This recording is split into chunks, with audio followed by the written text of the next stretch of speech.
டெல்லியில் போராடி வரும் விவசாயிகள் ஒவ்வொரு நாளும் ஒவ்வொரு விதமாக தங்களுடைய போராட்டத்தை முன்னெடுத்து வருகிறார்கள். இன்றைக்கு பாம்பு கரியோடு அவர்கள் தன்னுடைய போராட்டத்தை முன்னெடுத்திருக்கிறார்கள். அது மட்டுமில்லாமல் உண்ணாவிரதம் மேற்கொண்டு வந்த விவசாயி ஒருவர் மயக்கமடைந்திருக்கிறார் என்கிற தகவல்களும் வந்திருக்கின்றன. தற்போது வறட்சி நிவாரணம் மற்றும் விவசாய கடன் தள்ளுபடி உள்ளிட்ட கோரிக்கைகளை வலியுறுத்தி தமிழக விவசாயிகளின் டெல்லி போராட்டம் நீடிக்கிறது. அங்கு தற்போதைய நிலவரம் என்ன என்பது பற்றிய தகவல்களை செய்தியாளர் ஹனிகுமாரிடம் கேட்கலாம். ஹனிகுமார், விவசாய போராட்ட களத்தில் தற்போதைய நிலவரம் என்பது என்ன? முன்னாள் ஐஏஎஸ் அதிகாரி சிவகாமி தற்போது வந்து செய்தியாளர்களை சந்தித்ததை பார்த்தோம். அவர் குறிப்பிட்ட விஷயங்களையும் விரிவாக சொல்லுங்கள்.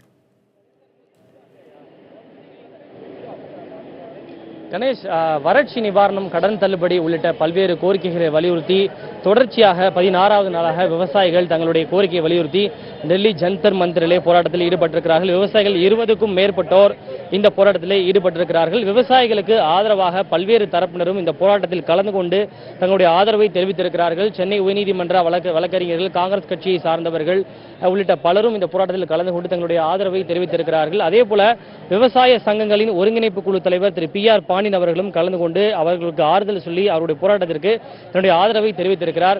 இவர்கள் மட்டுமல்லாது சமூக சமத்துவ படையை சார்ந்த சிவகாமி ஐஏஎஸும் இந்த போராட்டத்தில் கலந்து கொண்டு தங்களுடைய ஆதரவை தெரிவித்திருக்கிறார். இந்த போராட்டத்தில் கலந்து கொண்டு ஆதரவு தெரிவித்திருக்கக்கூடிய திரு PR பாண்டியன் அவர்களிடம் இது குறித்து நாம் கேட்கலாம். இப்போ இன்னைக்கு 16வது நாளா இன்னைக்கு இந்த போராட்டம் தொடருது. நீங்க இதுல கலந்துக்கிட்டு ஆதரவு கொடுத்திருக்கீங்க. இது பத்தின விஷயங்களை சுருக்கமா சொல்லுங்க. 16 நாளா தன்னுடைய உயிரை பணைய வைத்து பலர் மருத்துவமனையில் அனுமதிக்கப்பட்ட நிலையில் பிரதமர் இதை பற்றி வாய் திறக்க மறுக்கிறார். தமிழக முதலமைச்சர் பிரதமரோடு இந்த போராட்டம் குறித்து பேசுவதற்கு தவிர்க்கிறார். இது வேதனை அளிக்கிறது. இது குறித்து நீங்க இந்த ஆதரவு அளிக்கிறது மட்டும் இல்லாம அடுத்த கட்டமா இவங்களுக்கு வேற என்ன மாதிரியான உதவிகளையும் ஆதரவையும் வழங்க போறீங்க?